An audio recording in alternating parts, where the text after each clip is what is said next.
देवी सैन्य थोकले सुपृष्टी पुढे वाटका फुटेना.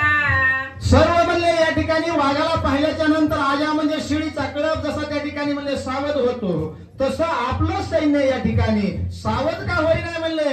या समोर प्रभू रामचंद्राला दृष्टीनं पाहिल्याच्या नंतर का पळ काढू लागले, काही कारण आहे असा विचार करू लागले.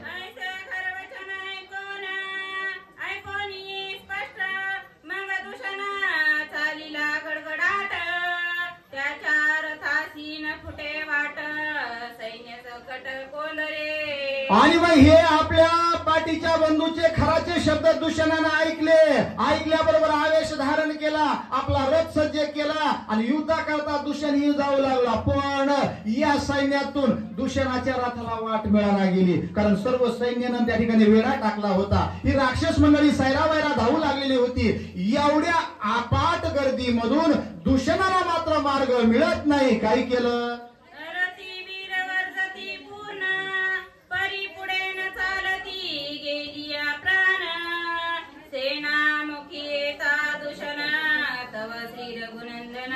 देखील काही जरी केलं तर हे सैन्य काय पुढे धकाना बाबा, जागेवरच उभं राहिलं.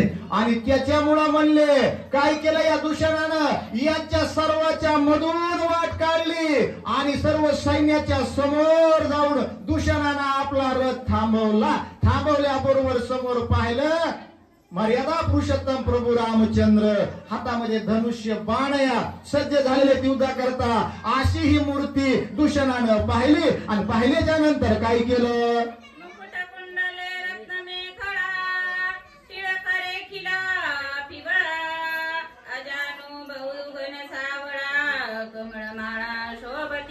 ज्यांनी कमळाच्या माळा धारण केलेल्या आहेत, ज्यांचे बाहू आजान आहेत, अशा अवस्थेमध्ये म्हणले पिवळा पितांबर कैसा गगनी झळकला गरुडावर बैसोनी माझा कैवारी आला. अशी अवस्था ज्यांची होती, प्रभू रामचंद्राला समोर पाहिलं, स्वरूप पाहिल्याबरोबर दृष्टीचं पारणं फिटावं अशी अवस्था दूषणाची झाली.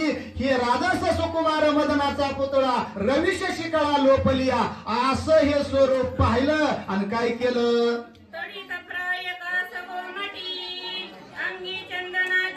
मुठी धनुष्यबाण सजोनी मुष्टी उभा जगजेटी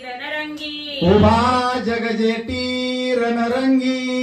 जगामध्ये ज्या युद्धाला जोड नाही असे प्रभू रामचंद्र धनुष्याला बाण लावून त्या ठिकाणी म्हणले विजेप्रमाणे जो कमरेचा पितांबर होता तो चमकत होता.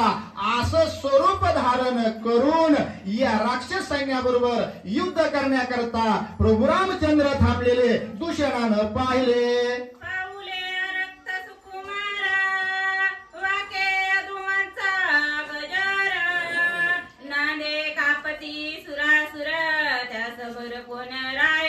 त्या समोर कोण राहे, नांदे कापती सुरासुर.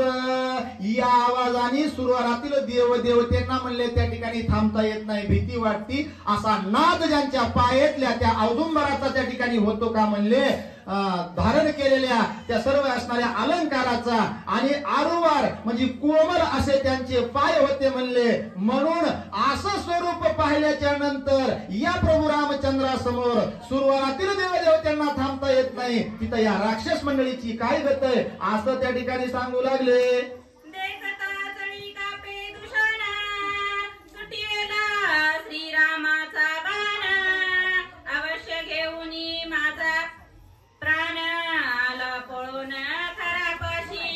हो खाली वरी झालं काही डबल देखता चळी कापे दूषणा सुटेला श्रीरामाचा बाण अवश्य घेईल माझा प्राण आला पळून खरापाशी. या त्यांना तुम्हाला वाचायचे का? ओवी सांगा ना तुम्ही. ओवी सांगतो. ओवी नका बरोबर बरोबर घ्यायला काय बघू नका. नाही नाही ते नाही काय बरोबर घ्यायला तुम्ही तर वयात राहिले नाही आता मागास तरी म्हणायचे किती का 53 नसत्या 40 येतात मग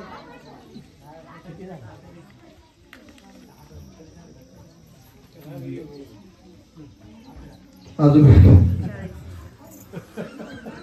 सर्व पाहिलं